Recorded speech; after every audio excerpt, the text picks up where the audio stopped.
E olha que ainda deu uma assistência de contatar com o Edenilson. Wagner, boa noite. Acho que agora você me ouve, eu também vou te ouvir, né? Quero te fazer duas questões, por gentileza. A primeira delas, o porquê do Rafinha ser titular da lateral direita do Grêmio nos últimos 2 jogos, né? O que ele agregou que o Wanderson não vinha agregando, né? E a minha outra questão é, por que o torcedor que vai te ouvir a partir de agora, ele deve acreditar num time que ganhou 7 jogos de 29 e que necessita vencer 6 de 9 para não cair para a segunda divisão? Boa noite a todos. Não tenha dúvida que o torcedor do Grêmio, ele acredita, porque ele sabe que a história do Grêmio é exatamente essa. É um time que se supera, um time que busca, que tem tentado, mas que tem encontrado dificuldades, essa é a verdade.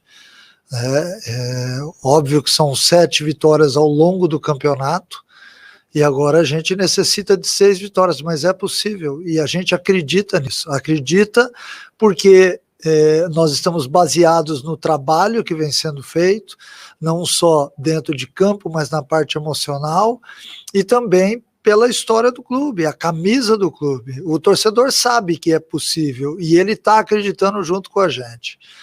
Sobre Rafinha e Wanderson, Rafinha jogou diante do Atlético Mineiro, porque o Wanderson tinha 2 cartões amarelos e a gente não queria que ele ficasse de fora do Grenal, mas infelizmente na quinta-feira, após o jogo do Atlético, ele teve uma torção de tornozelo, e por isso ele acabou ficando de fora, ele não suportaria jogar o jogo todo. Se todos vocês viram o jogo, viram que no primeiro lance dele em campo, que é uma jogada que ele faz uma tabela e sai na cara do gol e divide uma bola, ele sai mancando do lance exatamente por causa do tornozelo. Mancini, com todo esse trabalho que você fala, a evolução que você coloca do time, os resultados ainda não aparecem, são 4 derrotas seguidas. Isso vai fazer com que tu mudes alguma coisa dessa tua estratégia, reveja algum plano para essa reta final, para conquistar isso que você disse que é possível ainda? Você pode rever algum conceito seu para essa reta final de campeonato? Não tenha dúvida disso. Eu acho que o mais importante é a gente estar olhando todo e tentando buscar as melhores formações, né? Se uma formação não me deu resultado, eu busquei com outra, e também não me deu resultado, eu vou ter que buscar outra forma de jogar, outros atletas. Eu acho que nesse momento a gente tem que tentar encontrar o time que me dê resposta com vitórias. Eu também vi evolução em muitas coisas, mas a evolução que nós precisamos são as vitórias. Eu não posso vir aqui falar algo diferente disso. O Grêmio tem que voltar a vencer, ponto.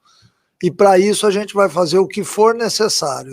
Mudança de peça, mudança de sistema de jogo, atletas que pisem mais na área, que tenham mais o desejo por fazer gol, porque isso está nos deixando sempre perto das vitórias, mas a gente vem de 4 derrotas, então é necessário que a gente mude o repertório, mude a maneira de pensar, mude o objetivo, para que a gente possa definitivamente achar uma equipe que possa nos dar a sustentação necessária para essa sequência de vitórias que nós necessitamos.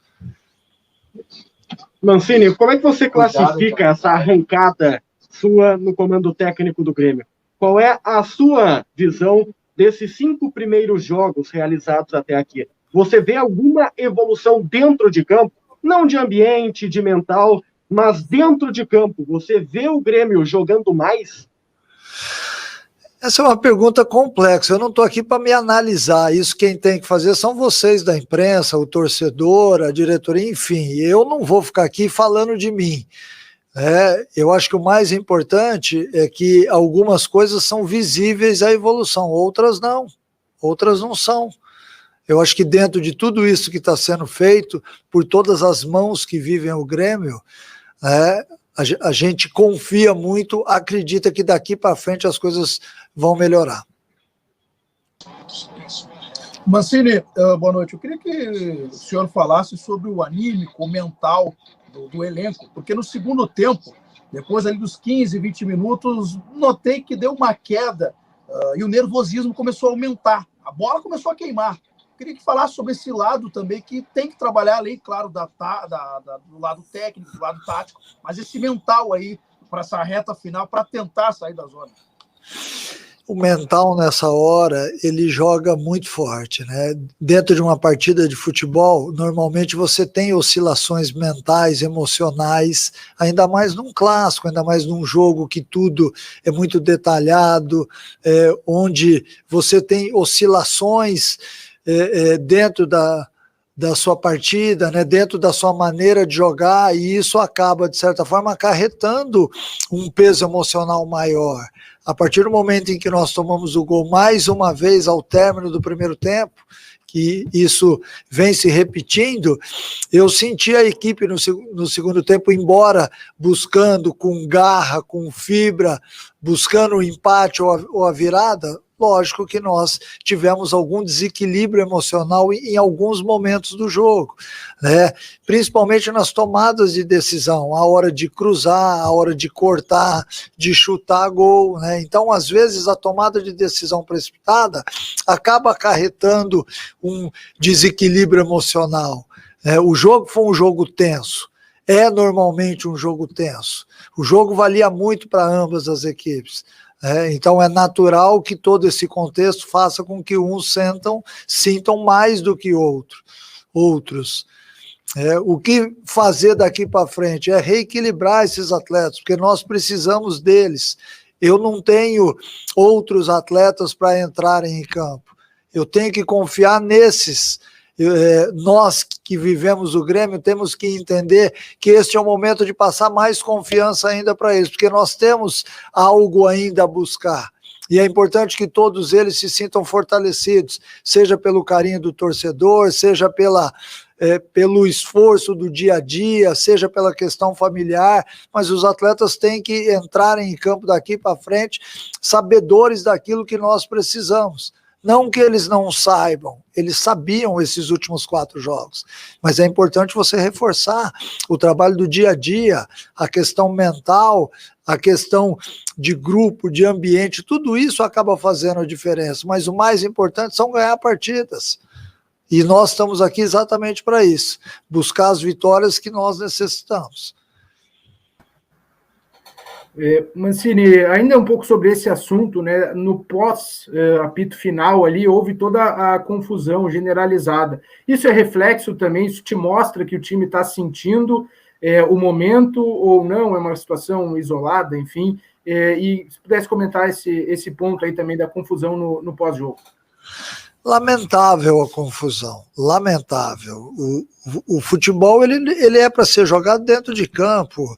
A partir do momento, e eu já tinha entrado no vestiário, e depois eu acabei retornando ao campo, a hora que eu vi a confusão, e eu não entendi bem o porquê, aí depois eu escutei algumas coisas que já aconteceram. Eu acho que o mais importante é a gente olhar para o lado do futebol. Essas cenas são lamentáveis, não há o porquê disso. A gente lamenta a atitude de muita gente. Eu não vou ficar aqui pontuando, porque senão eu vou desviar o foco da entrevista. Acho que o mais importante é a gente focar no nosso objetivo. Nós temos ainda 9 jogos a serem jogados, nós temos que buscar 6 vitórias, e esse é o nosso tema, esse é o nosso objetivo, essa é a nossa meta, né? Daqui a 72 horas o Grêmio entra em campo novamente e nós temos que estar com a equipe alinhada, organizada, mentalmente preparada para ir lá e ganhar do Fluminense, que está jogando nesse momento, inclusive. É isso que importa para a gente. Mancini, quero citar a questão do Campas. Quais foram os seus critérios para ele não começar como titular e sim com os 3 volantes? E uma outra questão, o gol do Grêmio contra a equipe do Atlético Mineiro saiu numa jogada do Campas com o Borja. O porquê tu não deixou daqui a pouco os 2 jogadores atuarem um pouco, pelo menos, no jogo de hoje contra o Internacional, devido à boa atuação dos 2 contra o Atlético? Porque eu tomo decisões a todo tempo. Na minha função eu tenho que tomar decisões. Eu não posso pensar com a cabeça de vocês que estão de fora do campo, que estão fora do estádio. Quem está dentro do campo tem a sensação, eu estou na beira do campo, eu estou sentindo os jogadores. Eu sei aquilo que está passando dentro da partida. Às vezes as análises são muito frias, a partir do momento em que você analisa, por exemplo, aquilo que aconteceu no jogo diante do Atlético para acontecer no jogo de hoje, é muito distante da realidade. Eu não posso entrar nessa linha de pensamento. Eu tenho o dia a dia com o atleta. Eu tenho o dia a dia no vestiário, eu tenho o dia a dia sentindo e sabendo aquilo que o atleta está sentindo. Por exemplo, me fizeram uma pergunta sobre o Rafinha e o Wanderson que vocês não sabiam. Então fica muito distante do que acontece no dia a dia com o que vocês estão enxergando. Eu entendo isso. É óbvio que se eu soubesse que o Campaz e o Borges seriam a solução para o Grêmio hoje, eu teria deixado. Mas a gente não pode enxergar futebol dessa forma. A gente tem que enxergar futebol vendo aquilo que eu vivo diariamente, sabendo que cada jogador tem uma história naquela semana, que cada jogador tem me passado as impressões que eu tenho na beira do campo. Se eu for ficar falando individualmente de atletas aqui, eu vou estender a entrevista e vocês não vão entender nada, porque eu posso ir por um caminho, por exemplo, que vocês não estão enxergando, e eu não quero fazer isso. Eu acho que o mais importante é a gente assumir as responsabilidades. Eu tenho a minha responsabilidade. Eu acho que uma equipe que tem que voltar a ganhar, eu não posso ficar analisando aqui peças individuais. O contexto tem que ser outro. O treinador está aqui junto com a sua equipe para um objetivo simples e claro. Nós temos que ganhar 6 jogos e é o que nós vamos fazer. Professor, o senhor fala agora sobre não analisar peças de maneira individuais, mas quando o individual acaba pecando e, consequentemente, afetando o coletivo, como é o caso dos erros defensivos do Thiago Santos e do Rafinha, e ainda mais a questão voltada às discussões por parte do lateral direito do Grêmio com os gandulas e fora outras questões psicológicas que a gente vem tendo ultimamente. Você prevê aí uma saída de ambos do time titular? E uma outra questão, Mancini, quanto ao Diego Souza, que aparentemente parece estar fora de forma, por sinal. Até quando o senhor pretende dar oportunidades a ele no time titular, não no time titular, mas entrando no lugar do próprio Borja, ao invés do Elias, que está vendo muito bem no Sub-23 e até mesmo fez um bom jogo contra o Palmeiras? Então, eu não posso escalar minha equipe levando em consideração se o atleta discutiu com o Gandula. Né? Eu volto a dizer, eu volto a responder aquilo que eu disse anteriormente. A gente vive o dia a dia do clube. Nós temos ao longo da semana muita coisa a ser analisada. Eu já expliquei aqui a questão do Rafinha, você culpou 2 atletas aí na sua pergunta, mas eu não culpo atleta nenhum. Eu culpo o sistema defensivo e o sistema ofensivo. Se o sistema defensivo vem tomando muitos gols, e eu acho que venho, nós temos que tentar estancar o mais rápido possível. Mas o setor ofensivo também vem falhando. Eu acho que quando você perde uma partida, fica muito fácil fazer a leitura, fica muito fácil, até mesmo para vocês, tentar achar culpados. Eu não estou aqui para achar culpado, eu estou aqui para achar solução. Eu tenho que direcionar a minha vista para a solução, que é isso que vai fazer com que o Grêmio se reequilibre no campeonato, sabendo que nós temos um campeonato de 9 partidas apenas, e aquilo que o Grêmio tem feito ao longo da sua história de mais de 100 anos, dá para a gente acreditar. Existe uma força essa, alguns detalhes do jogo estão nos comprometendo. Aí sim eu concordo. Acho que nesses últimos 4 jogos a gente ficou muito perto em alguns momentos de vencer e nós acabamos perdendo. Então esses detalhes é que tem que ser favoráveis, são mais importantes do que, por exemplo, eu ficar culpando o jogador. A culpa aqui não existe, a culpa é de todos a partir do momento que você perde e, obviamente, quando você ganha, os méritos também vão para todos. Boa noite, Mancini. Então, no segundo tempo, a gente viu o Jean-Pierre entrando como um segundo volante. Isso é até normal na trajetória do jogador. O que eu quero saber de ti é se isso acaba sendo uma tendência. O Jean-Pierre entrar como segundo volante e o Campaz entrar como um meio armador. Então, foi usado no jogo de hoje porque eu tinha necessidade naquele momento de ter uma saída de bola mais qualificada. Então, o Jean-Pierre me dá essa saída. Ele perde em combatividade. Né? O Campaz entrou e não reeditou aquele Campaz que foi do jogo do Atlético. Né? Então, nós tentamos com isso exatamente fazer com que a equipe preenchesse melhor o campo de ataque. É óbvio que pode ser usado em outros jogos, mas hoje, logo após o Grenal, fica difícil eu visualizar e pensar em alguma coisa já para o jogo do Fluminense. Eu tenho que ver primeiro, amanhã, como que esses atletas estarão, na segunda-feira também, após a recuperação deles, aí sim, com calma, a gente vai definir a equipe. Obrigado, boa noite. E é isso, galera. Esse aqui foi mais um vídeo.